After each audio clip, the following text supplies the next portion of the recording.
Hi there, I'm Jen Rice, and I wanted to jump in here today and talk a little bit about a marathon mindset.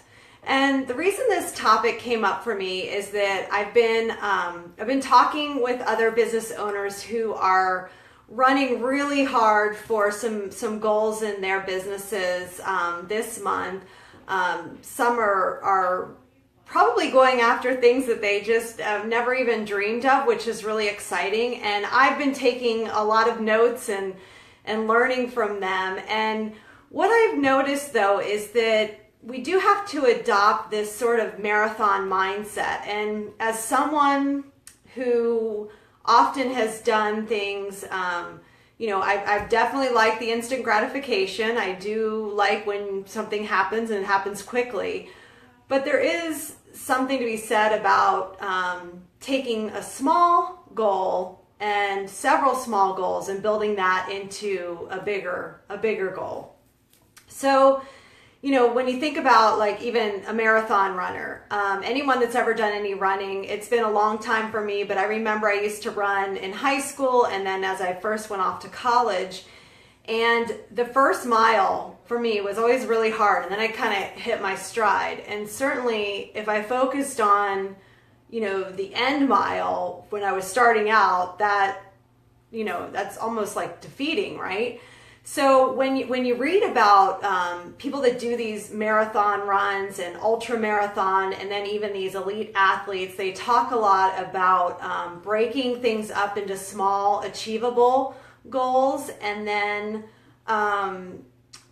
training, of course, your mind to be used to the next thing that's coming down the road. So they call this chunking, where you take like small areas and just work on that. So I think this can apply to us too in business or in any profession, where if you have a large end goal, let's say, but it seems like it's very far away, you do have to figure out how you can absorb and create this marathon mindset so that you can actually get there at some point, right? So they say that 80% of achieving a really big goal is basically coming down to our mindset. And that's why it is so... Sorry, little call there. That is why it is so important for us to get in this mindset early, especially if we have a big goal that we want to get to. So what's the difference between a fixed mindset and a growth mindset? Because those two can be very different things also. So a fixed mindset would actually admittedly be, when I first thought about going to PA school, I remember saying to myself, I'm not good at science and I'm not good at math. Like, there's no way I can do that.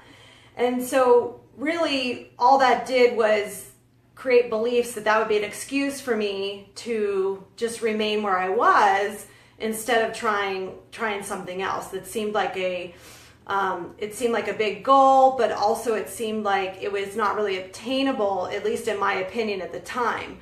So it would allow me to then have an excuse to avoid what I wanted to do, to say, I just wasn't good at that, right? So if you can switch to a growth mindset, you can adapt the feeling that there's going to be failure, there's going to be setbacks. I was going to have to take some math and figure it out. I was going to have to take some science and get through that. But I was going to maximize my potential by developing that growth mindset instead of staying back in the fixed mindset. So, just kind of in closing, I want to say that,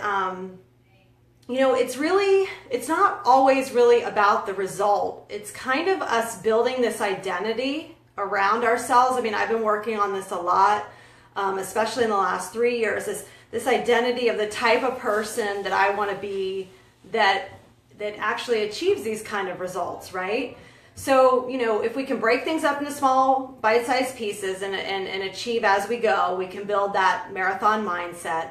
We want to develop the growth mindset, not the fixed one, because the fixed one is so limiting, and just to be the best version of ourselves, right? So I really appreciate you listening today. Thanks for being here. I hope you have a great week, and we'll talk to you soon.